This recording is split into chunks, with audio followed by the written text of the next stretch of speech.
Williams guilty of the murders of Cater and Payne. He was sentenced to 2 life terms in prison.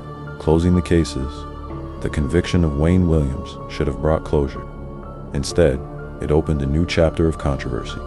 Immediately after the trial, the Atlanta Police Department announced they would close 22 of the 29 child murder cases, attributing them to Williams based on patterns of evidence. But these cases were never tried in court. No charges were filed. This decision split the city in two. Some parents were relieved, convinced that their children's killer had been caught. Others were furious, claiming police were simply clearing their caseload without real proof. Even within the APD, doubts lingered. A few investigators believed Williams may have killed some victims, particularly the older teens, but not all. Why?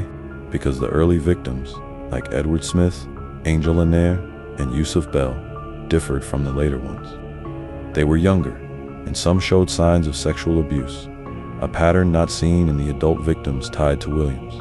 There were also rumors, whispers of child sex rings, of police cover-ups, of Klansmen involved in the earliest deaths.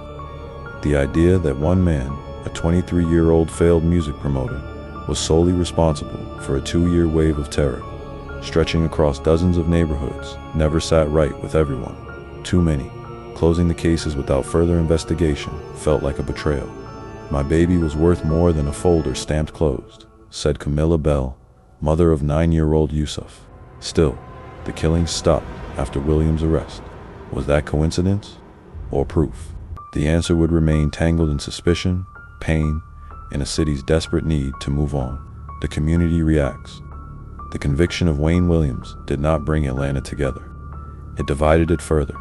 In the white suburbs, many saw the verdict as the end. The killer had been caught, and the city could begin to heal. In the black neighborhoods, where the children had lived and died, it was different. Distrust ran deep. Families questioned why it took so many deaths for the authorities to act. Why hadn't the FBI been brought in sooner? Why weren't the earliest disappearances treated seriously? And why had so many victims' parents been ignored when they begged for help? The black press, especially outlets like the Atlanta Voice, began publishing investigative series suggesting that the case was not fully solved. They pointed to the lack of forensic evidence in some murders and raised concerns about the city's desire to protect its image over its citizens. Religious leaders held vigils not just for the dead, but for the truth.